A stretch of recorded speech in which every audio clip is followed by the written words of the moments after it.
today we will go over why you should have a bank account, opening a bank account, having a savings account, going over credit cards, all things banking. We'll give you some safety tips, some next steps that you can do right now to get started. Then we'll love your feedback for our survey. You can ask us some questions, and closing. And on the questions note, please ask us questions while we're presenting. Just chat it to me, Avdeep, Arabi, or Kamal Jat, who is waving at you right now. He will be answering your questions while we're presenting, and then at the end, we will all answer your questions. Awesome.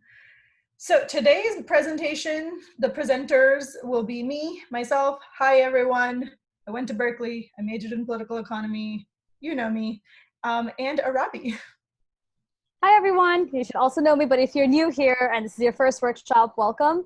My name is Arabi. I also graduated from UC Berkeley last year, and I'm really happy to be here. And we've been running these workshops, and I hope you find these informative and helpful. Why get a bank account? Obviously, there's a lot of reasons. We've tried to sum up some of them for you. Ease of payment. If you're employed or will be employed in the future, it's very easy for your employers to directly deposit money into your bank account instead of them having to give you a check that you then go in cash. It just avoids that entire process. You're able to use apps like Venmo, which means you can pay other people using your phone, and like Venmo, Cash App, other things like that. Or you could also just transfer money from your bank account into their account. So it's easier for you to pay people without having to use cash and having to meet up with them. And you're able to use apps like Uber and Grubhub and all of those that require a card. So if you have a bank account, you can have a debit card or a credit card that then allows you to use technology and make payments online. The second reason is you could protect your money that way, where if you've had a fraudulent transaction or if somebody has like kind of tricked you into buying something that then they didn't actually give you, your bank will give you your money back. So you don't have to lose out on that money. Whereas if you were to pay that in cash, then, good luck getting it back, I guess. So it is a way for you to protect your money. And it's easy to track your spending. So you don't have to keep track of anything. All you have to do is go look at your online banking account, and you have a list of all your purchases right there. So just a few of the reasons of why you should have a bank account, but also it's an essential part of adulting. So, terms that you should know. There are two main types of accounts. Well, there's many types of accounts, but these are the two main that we felt that you should know about. There's a checking account and a savings account. The checking account is like the OG. It is the account where your money is stored, which means when you get paid, your money goes into your checking account. When you spend using your debit card, your money goes out of your checking account. It's easy to move money in and out of this account. It's just like a storage place. Your debit card spends from this account. We'll go over that. Your savings account, as the name suggests, is the account where you move your money to save it. A little bit of a difference between savings and checking is that savings may have restrictions on the movement of your money, especially when you're moving money out. That means that it might restrict how many times you can move your money out of that account per month or per year. Or there might be fees that you incur when you move your money out. Also, there's no card that directly spends out of your savings account. Now, what does it mean to have cards spend? So here's the two different types of cards. There's a debit card and a credit card. A debit card is linked to your checking account. When you spend money, it pulls directly out of your checking account. So I have $100 in my checking account. I go buy something for $20. With my debit card, that $20 is coming out of my checking account, and now my checking account has $80. Cool? The second type of card is a credit card, and this is something that you don't just get, you have to apply for it and be approved, which means you have to have kind of sort of good credit. We'll go over what that means, but basically when you use a credit card, you are spending the bank's money. not your own money, and you're paying them back at the end of the month. That means if I have $100 in my checking account and I go and spend $20 using a credit card, my checking account continues to stay at $100 until I go and pay off my credit card, ideally at the end of the month. We will go into detail about what that means, but this is the basic overview. Awesome. So opening a bank account, this is some basics on what you need. So you must be 18, or either you must be 18 or you must have an adult to co-sign. That's for in most cases. There are some exceptions. There's a card by Capital One in which you don't need adult consent, and you could be 17. Bank of America also offers something where you can open an account if you're 16 or 17 without an adult cosigner. So do your research. There are options, but in most cases, you must be 18 or have an adult cosign with your account. You need an ID. So that's either a state-issued ID or a valid passport that's not expired. You also need a social security number. If you don't have a social security number, an individual taxpayer identification number will also work. That is issued by the IRS. And number 4, which isn't something that you need, but just do your research before you open a bank account, because there is a lot to evaluate. Like what? So the things that you should evaluate: fees, interest rates, loan availability, and ethics. Let me break those down a little bit. Fees. Your bank fee can have lots of different types of fees, like monthly fees. Some banks will actually charge you a little tiny fee in order for you to just have an account with them. So take a look at that. There's overdraft fees. That means if you have spent more money than your account has, you used your debit card to purchase let's say a $50 something, and your account only had $45. If that transaction actually went through, sometimes it'll just decline. But if it goes through, then your bank account is negative, and it's like -5. That's an overdraft. And usually banks will charge you a fee because they basically lent you money on a debit card and not a credit card, and now they're going to charge you a fee because you cost them money. So look into those. Look into how much your overdraft fees are, how much monthly fees are, and ATM fees, which means when you go to withdraw your money and get cash, are there any ATM fees? There's a lot of different other kinds of fees, but these are the 3 main ones that you should look at. Then look at interest rates. There are 2 different types of interest rates.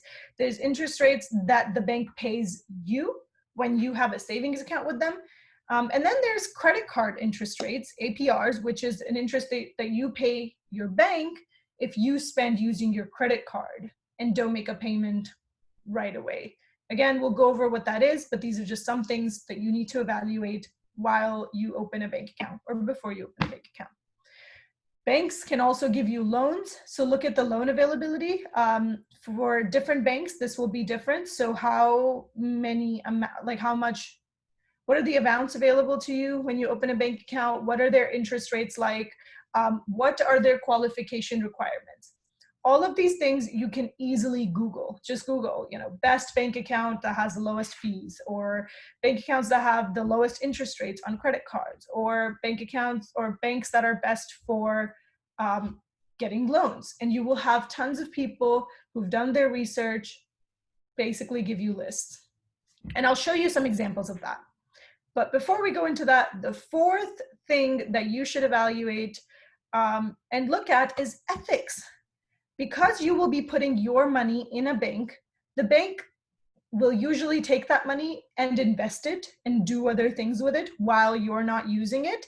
So look at what they're actually doing with your money. Is the bank paying their fair share of taxes, or do they tax evade? Are they funding arms trade? Are they funding activities that heighten climate change? Look into that, because that's your money that stuff will be done with. Also look into who owns the bank. Is that person ethical? Do you want to, there's a huge movement that's to bank Black. Do you want to bank at a Black-owned bank to support that community? All of that stuff.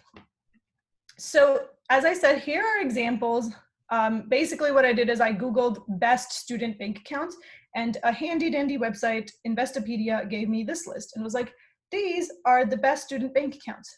Chase Bank College account is the best overall. Best Capital One is best for high school students. Bank of America is best for encouraging savings.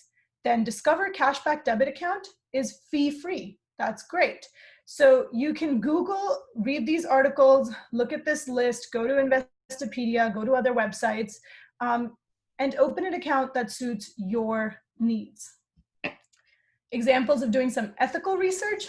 Here's a website called Ethical Unicorn that was like, avoid these banks. They're kind of shady. And then these ones are great. There's Tritos, which is always ranks on top. And here's another list of some other top ranking banks that you can bank with. Bank Black. One United is the largest Black owned bank in America. So by putting your money here, you're supporting African American population. Yeah. So lots of factors for you to evaluate when you're opening up a bank account. That was on your bank account and checking. That was about your checkings and your bank account. Once you open one, also get a savings account. Why? Because it encourages savings. You could save in your checking account, but it's good for you to have a savings account because it's a good mental separation. Once you move your money out of the checking account and into the savings account, it's good to mentally separate that money because you will not be able to spend it unless you willingly withdraw it out of the savings account. So actually it's mental and physical separation of your money. You also get paid an interest rate by having money in your savings account. Disclaimer, usually these interest rates are very low and you can probably grow your money better if you invest elsewhere, but that's a whole another monster I'm not going to go into. Basically, by having your money in a savings account, the bank pays you a little bit. By having your money in a checking account, the bank doesn't pay you. So have a savings account. There's also penalty/limits on withdrawal or transferring from your savings account. So again, if you want a really expensive bag and you have the money in your savings account but not in your checkings account, your banks in some cases will limit the amount of times you can withdraw, which means it's helping you save and not buy a lot of things. Now it is a double-edged sword because if you need the money really bad and you have it in your savings account, you could get penalized for taking it out. Usually the penalties are not that bad. They will allow you to withdraw 6 times a month. You shouldn't need to withdraw more than 6 times a month anyway. That is the average. So yeah, get a savings account. I want to point out another cool thing you can do. So let's say you have a job and when you set up direct deposit, which means your employer would automatically put your money, your wages into your bank account, you can tell them how much you want to automatically put into your savings account. So let's say you get paid $1,000 every 2 weeks, right? You can say, well, I want $700 to go into my savings account and I want $300 or $400 to go into my checking. That way, you're not even doing the work of being like, you know what, I'm going to put more on my checking than savings. It forces you to save because the money automatically goes to your savings account. I think it's a really good strategy for saving money without even thinking about it because it automatically goes there. So if you're going to open a checking account, might as well open a savings account as well. Yes, absolutely. Absolutely. Okay, so that was on accounts. Why get a credit card? So a lot of you don't have a credit card. I think your age would be perfect for you to open a credit card. Why? Because it's essentially mini loans for a month. Like I said, when you spend using your credit card, you are not spending your own money. You are spending the bank's money, which you then pay them back at the end of the month, ideally. What does that mean? That means you have a credit card and you can go ahead, you have a billing start date, which depending on let's assume it's the beginning of the month. And then you have a billing end date. We can assume that it's the end of the month. So anything you spend within that month will not be taken out of your money account. It will have a separate balance that your bank will tell you. So let's say you spend $300 this month. Then at the end of the month, on your billing end date, you owe the bank $300. There is this thing called grace period, which is the amount of days that you have from when your billing date ended and when your due date is. This varies from bank to bank, but if you have, let's say, a 10-day grace period, then let's say you owe the bank $300 at the end of the month on the 31st, then you could pay them that $300 until the 10th of the next month, so your 10-day grace period, without incurring any interest. If you don't have $300 by the end of the month, there is this thing called minimum payments where you can only pay them $25 or $30 and defer the rest. We highly recommend not doing this because interest rates on the rest of the money that you didn't pay back are high. We'll go over that, but it is an option. You can only pay them the minimum balance instead of paying the entire balance. So these mini loans that are for the month can be extended for longer. We highly recommend not doing that though. There's this thing called maximum balance. So you can't just go on and spend as much as you want with this credit card. You will be approved for a maximum balance. So if your maximum balance is $1,000, then you can't spend more than $1,000 that month without paying the bank back something. Yeah, normally we recommend spending at about 30% of your maximum balance. So if your maximum balance is $1,000, don't spend more than $300 using your credit card. That's just a tip for building your credit. To have a credit card helps with building your credit early. So we're moving on to the second point here. And in order to build your credit and build it well, pay your card monthly and pay the full amount for your statement, because you could pay minimum payments. We don't recommend it because the APRs are high. What is an APR? It's an annual percentage rate. Essentially, it's the interest rate that exists on the money that you do not pay back. Let's say that I spent $120. My minimum payment is $20, and I just pay the minimum payment, which means I owe the bank $100 still, and I didn't pay it back yet. In a year, if my APR is 25%, which is a very normal APR for people to have, I will owe them $125, not just $100, $125. That's just free money that they're getting from me. I would highly encourage you all to pay that $100 right when it's due instead of letting it simmer and collect interest, and then you have to pay more money to your bank. It's a very high interest rate. And then your credit score kind of goes down too. So if you're getting a credit card to build your credit, pay your card monthly, pay the entire amount. The other reason to get a credit card is credit card perks. There's a lot of perks that come with a lot of different credit cards. You have some pretty cool sign-up bonuses. Some banks will literally give you like $500 just to open a credit card with them. There's cashback, which is it says cash bank. Sorry, it's supposed to say cash back. Every time you spend money using your credit card, you will get some cash back. Some cards do 1%, some cards do 2% on certain things. Basically, that means if I spend $100, I get $1 back from my bank. That's kind of cool. You're going to spend that money anyway. Might as well get some money back. So better to have a credit card than a debit card in that case. And if you don't get cash back, you also can just get points. And these points, then you can spend on travel and hotels, etc., that you buy through your bank. I'll expand a little bit on that. Here's some examples of card perks. So Sapphire Preferred, here on the left, is a card offered to you by JP Morgan Chase Bank. It's a card that I have, and it is awesome.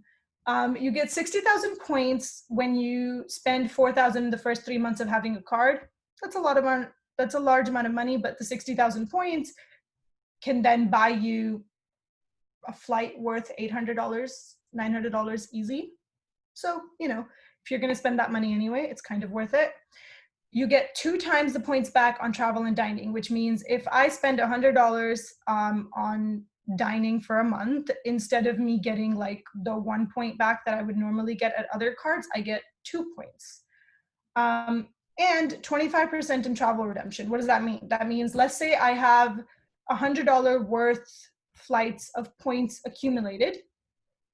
If I could spend them on anything else and it's worth $100, but if I spend them on travel and if I buy a flight with it, then it's worth 125.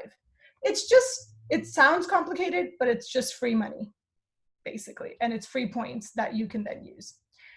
So that's for like points and travel. This card is really good if you want to purchase flights and if you spend most of your money on food. Then you have Discover IT on the right, which is a really good card for cashback.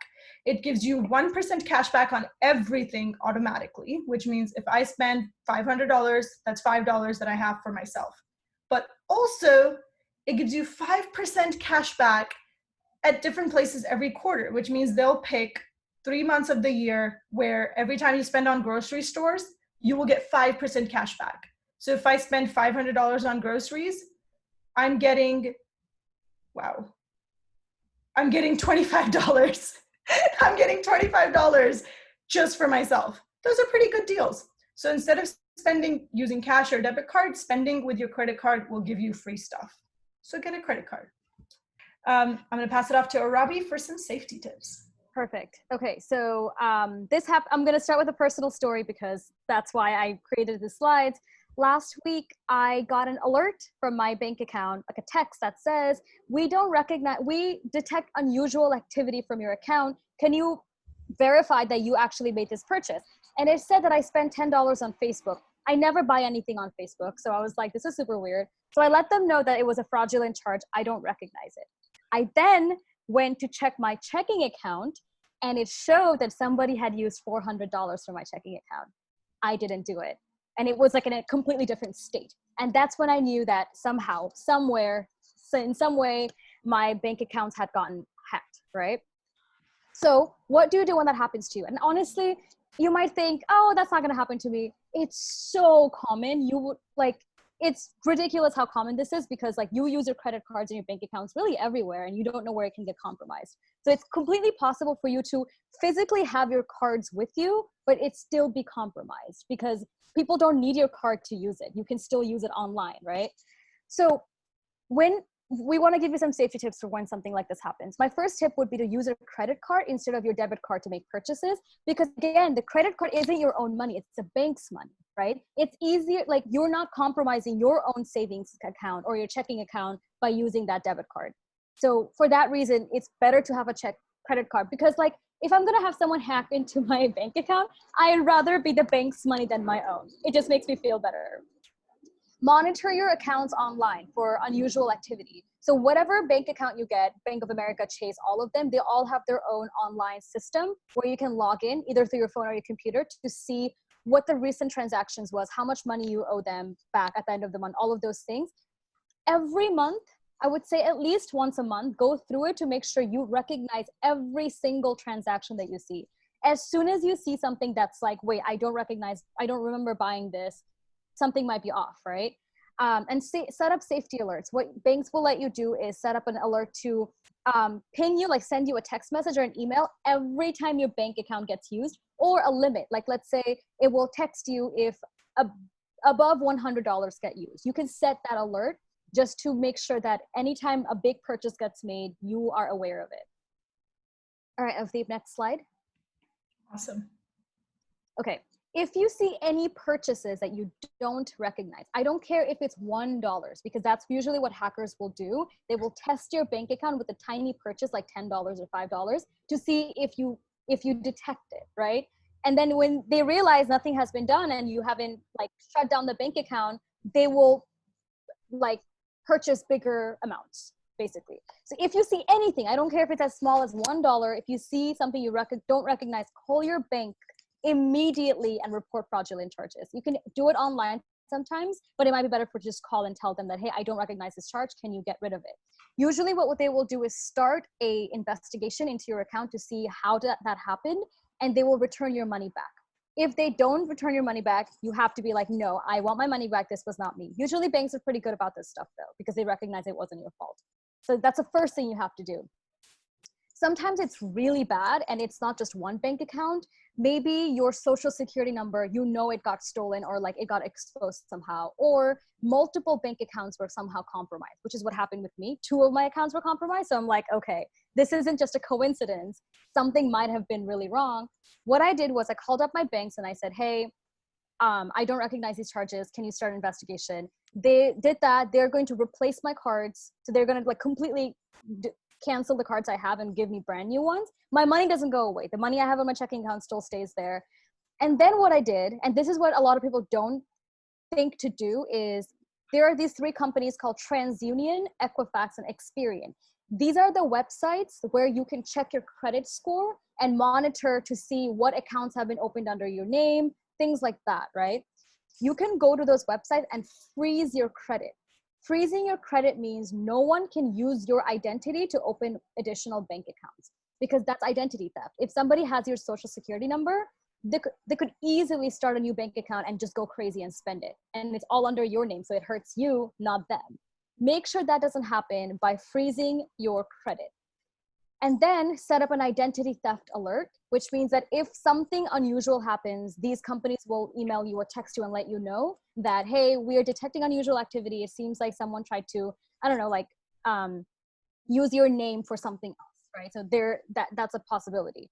So these are some ways for you to keep safe and make sure nobody is using your accounts, nobody is using your name and social security number to open up their own bank accounts and just go crazy with the spending, right? It happens a lot more often than you think. So be really careful. Never share your social security number with anybody, ever. No one. It should only be you. You should never have the physical social security card on you. You do not need to carry that around. Please leave it somewhere safe in your home. Try to memorize the social security number so you don't even have to write it down anywhere, because this is something that just no one should have access to it except for you. I used to intern at a legal aid, which is like a place where you go if you need legal help. And do you know who the most common theft of like social security numbers were?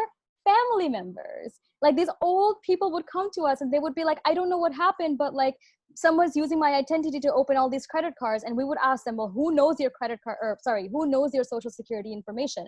And they'll be like, well, my mother or my son knows, and my son's wife knows, and this person knows, and that person knows. Honestly, don't tell anyone, not even your family. You just can't trust anyone with stuff like this. I think those were all of my safety tips. But here's a summary of some next steps before we do that. Yep. So if you're thinking about opening either a credit card or a debit card or both, please do your research and find a bank that works for you. I know we name dropped a lot of different companies and banks today. We do not endorse them. This is us doing our Google research to see what we could find to show you what we found, right? But that doesn't mean it's perfect for you. Please do your research to see what it works best for you. Get your documents together. You are going to need your ID, your government issued ID, like a driver's license. If you don't have that, an unexpired passport works just as well. A social security number. If you don't have that, you have to apply for an ITIN, an individual taxpayer identification number. You can do that through the IRS. If you Google how to apply for an ITIN, you'll get more information on that. But if you have a social security that you definitely should be using, an ITIN isn't for everybody. It's usually for immigrants who don't have valid status. Start building up your credit score. I cannot stress this enough. I didn't take this seriously. I remember being like 18 years old and someone telling me, build up your credit score. I was like, no, I don't need to do any of these things. Like, this isn't relevant for me. But like, you needed to buy a car, you needed to get apartments, you need to get loans. Like, so much of what I have in my life right now as a 23-year-old, it depends so much on having a good credit score. So it is super important, and I want you to keep that in your mind. It might feel like the adult world is really far away. It really isn't. Things go really fast. So I feel old saying that, but seriously. Okay, so those are our next steps for you, and we would be happy to answer all of the questions that we have. Should we do the survey first, Avdeep? It would be really amazing if you could just go to that link and spend like 2 minutes answering our question, or answering like how we did, before we get to all of your very incredible and well thought out questions. So please go to tinyurl.com/firstgensummer. Like always, select this workshop. This is workshop number 9, Money Monday. And tell us how that presentation was and whether you learned a lot. And give us any feedback on how we can improve. We always Love that. If you find our voice boring, like, please tell us how we can make it interesting. Yeah. Okay, I think we can move on to questions. If you haven't finished filling out the survey, please finish it. You can finish it after the questions. That is absolutely fine. I don't think we have a question slide, so we'll keep it on this slide while we answer the questions. We have a lot, so I guess we'll take turns, Arabi, you and I, and Kamal, in the order that we received them. So I'll go ahead and answer the first question, which I think is a really good question. I'm glad you brought this up, Tiana. Tiana, would you like to unmute yourself and ask the question? I'm actually going to go ahead and unmute you, and if you'd prefer for me to read it out, just say that you prefer for me to read it out. Oh, hello? Hi, Hi. Tiana. Hi. Is it the question of like, what should I buy with the credit card? It was how much should we be typically saving? Oh, okay. So yeah, I was interested like how much should we typically be saving because I have a debit card and then I also have a savings account and I work 5 times a week just at minimum wage also with like some tips because I'm a barista. So I was just curious how much should I typically be saving in my savings account? That is such a good question. Thanks for asking that, Tiana.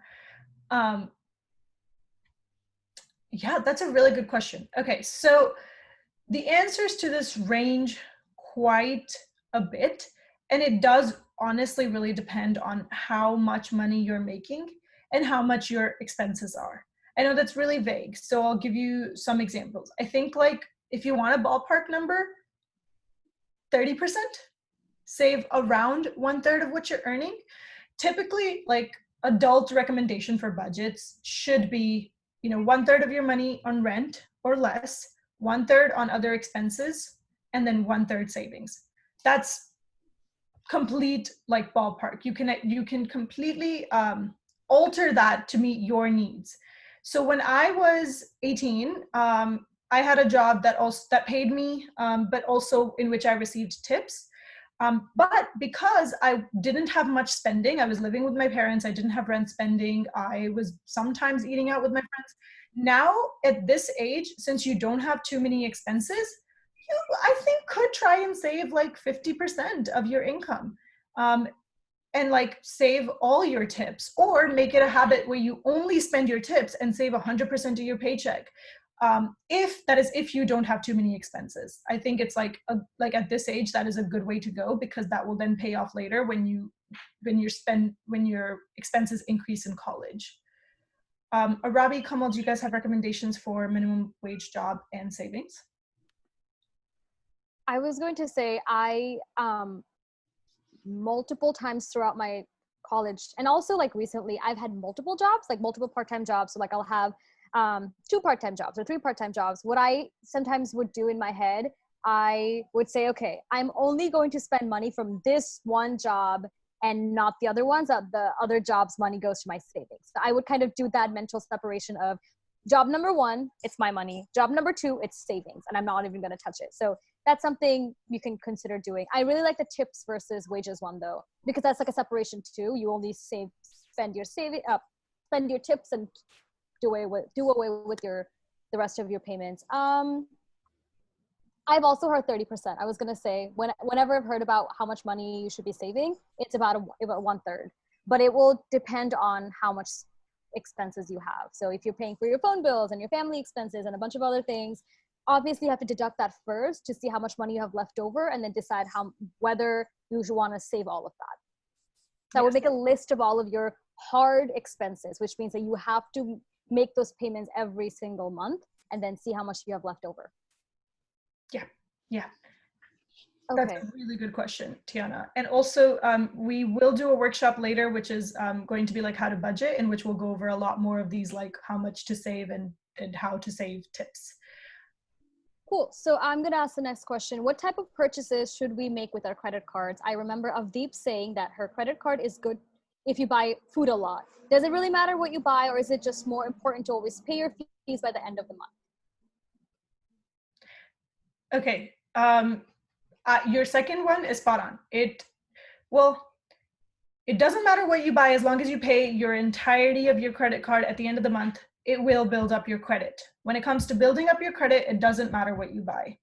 When it comes to using and maximizing your credit card perks, it does matter what you buy. So if your credit card gives you 2% cash back on food and dining, use that specific credit card for food and dining.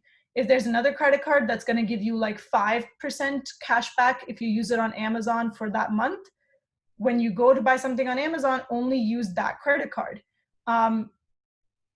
Sometimes credit cards will do temporary deals. Like my credit card gives me 5 times points back on Lyft for like 3 months.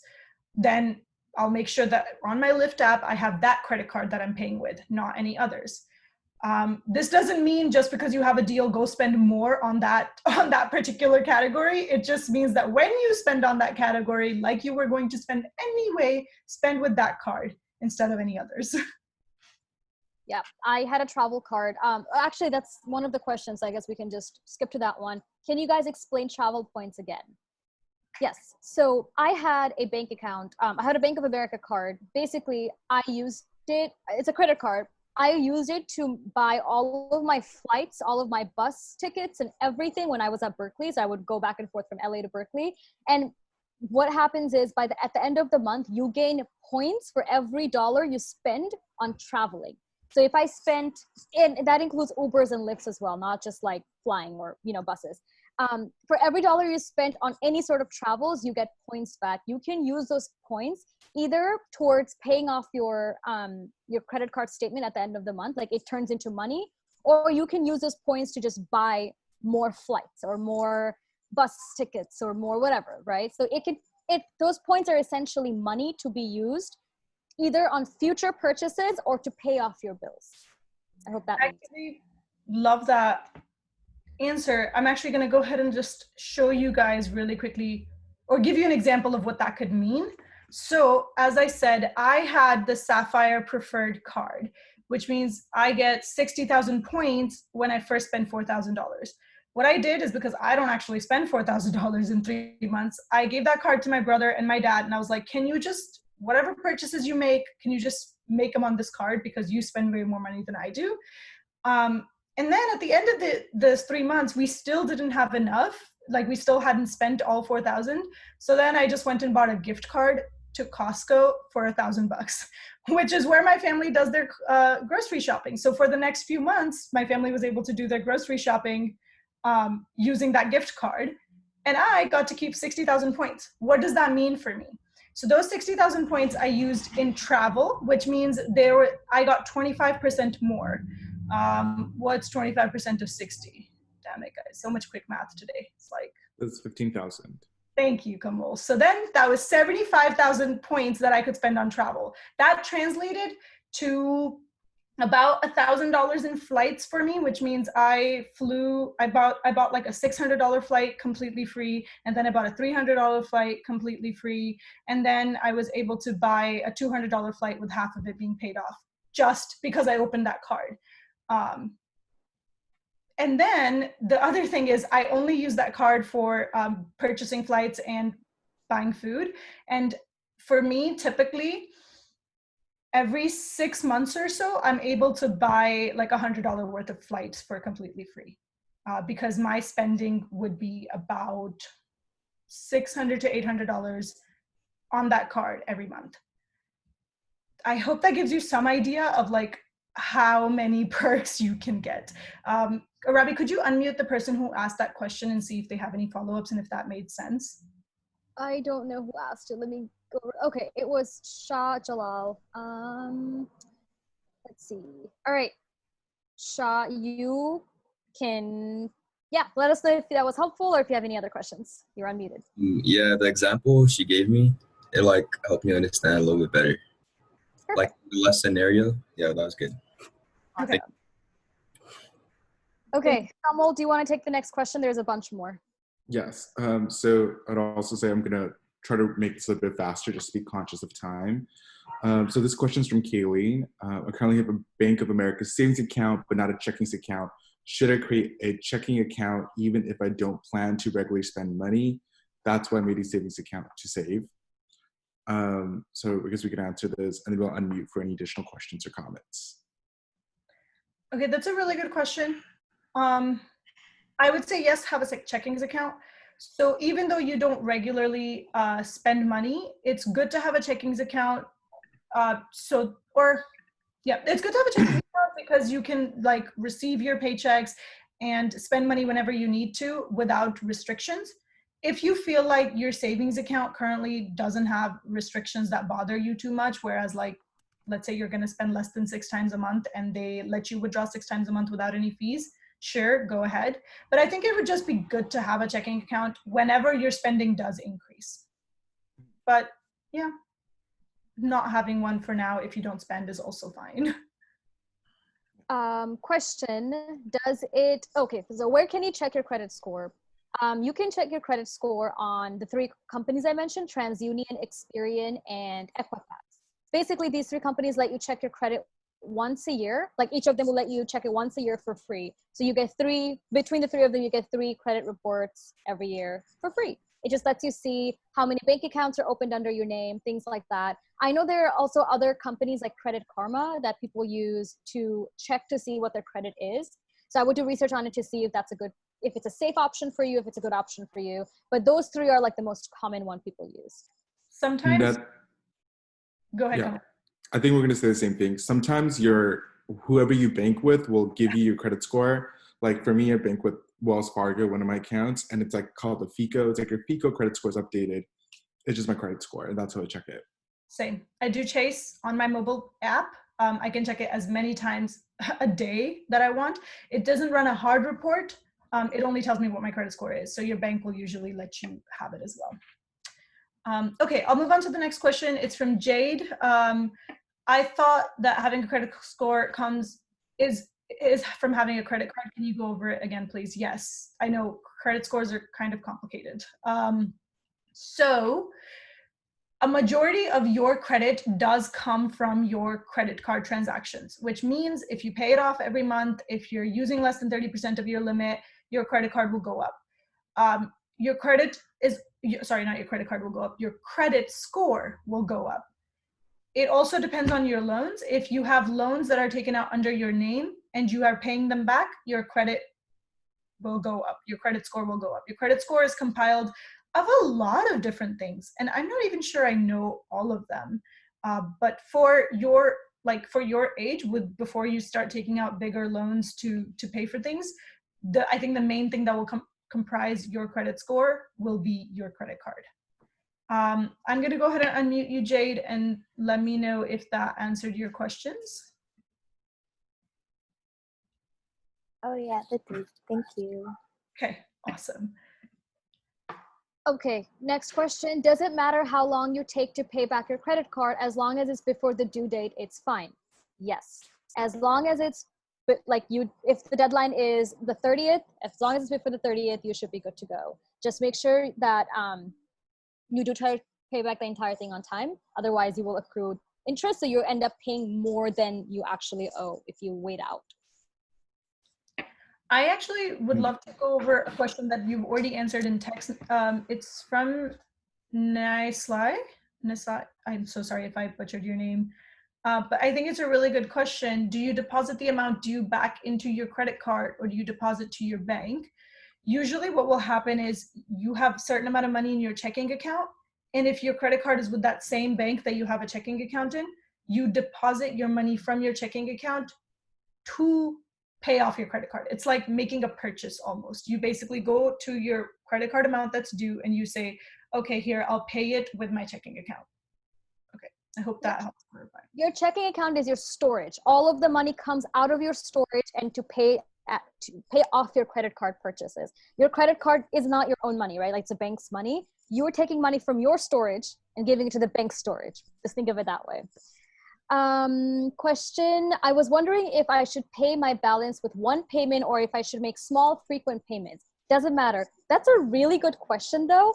I always do just one payment. I have heard that making like a couple of small frequent payments, but within that cycle, like that 1 month cycle, can actually help you with your credit more. I don't know how significant it is. I would say pay it off within the month.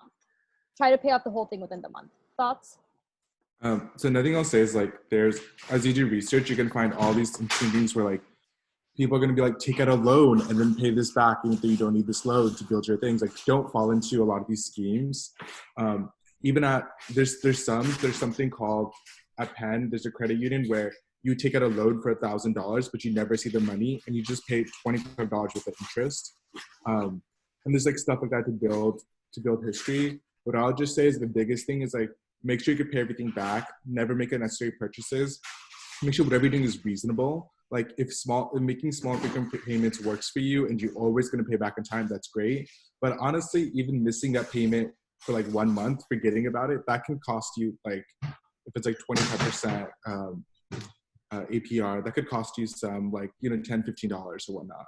And making that mistake several times a year, that could cost you $40 for like, on how much of a credit score you build up, I don't really know.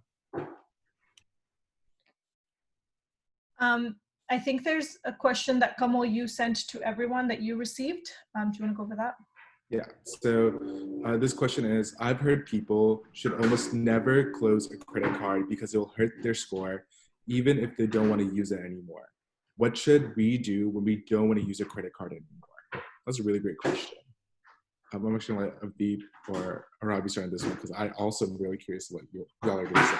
It's funny because I actually haven't heard that either. So I don't know the answer to this question, which means, you know what you should do when you don't know the question is let's Google it together. Why don't we? I know we are almost out of time, so I'll make this quick, but like, should you close a credit card? Does it hurt your credit? Just gonna type that in and let's see what we get. Depending on your total, how to cancel a credit card without hurting your credit score. Great, here's an article, exactly what we want. Depending on your total credit available, closing your credit card account with a high credit limit could hurt your credit score, particularly if you have high balances on other cards or loans. To make sure closing one card doesn't impact your score, pay off your balances of all your other cards. Okay, that makes sense. Basically, as long as you have paid off all your other credit cards, you can close a credit card without it hurting your credit. I think the reason that it only hurts you is if you have a very high credit limit and like you have there's other cards. Yeah, you have high balances. It's only if like, I think it just raises a red flag if you have like really a lot of amounts in other credit cards that you're not paying off and then you close off a credit card that was gonna allow you to make purchases. I don't really know the logic behind it, but pay off your other credit cards is my answer. I think it's a 30% thing where they will like, your credit limit is technically all of the credit cards you own together, and then that's a credit limit, right? So if you close off a card with a high credit limit, it limits, like it lowers your total, like the total amount of money you can spend every month, if that makes sense. So it lowers the 30% threshold, that's why. All that to say, pay off everything, and then if you want to close a credit card, you should be okay. I have I have a couple of credit cards that I don't really use, but I have it still. They're just there, nothing really happens. So it doesn't hurt you either. It's just there. Just the most important thing to remember here is pay it off every month. Don't use more than you have, right? Because that's how interest accrues. Did we have any other questions that we missed? If anyone has any questions right now, please feel free to send it. We are basically out of time though, so I think really quickly, Miriam, congratulations on winning Kahoot. Just a round of applause. I just want to let you guys know, and we'll make this announcement again, but we are tracking Kahoot winners and you will get something at the end of this entire workshop series. We'll go into more details later. For now, thank you so much for attending our workshop. Please fill out our survey so that we can get your feedback. Would love to know how we can do better. tinyurl.com/firstgensummer. If you have more questions, you can stick around and ask them, or you can email us firstgen@vnhs@gmail.com. Follow us on Instagram for other awesome content. Please tell your friends about us. Go to our website, sign up for our newsletter. We also have a lot of resources on the website. Today's deck and all the other workshops decks will be uploaded to the website. Our next workshop is on community college and transferring, and it is this Wednesday. If you go to Van Nuys High School and you want to join the First Generation Empowerment Club, fill out this form. Yeah, I think that's it. And if you have any questions you want to ask us personally, we're going to be here for a little while, so As people trickle away, you can still stay and ask us, and we'll unmute you.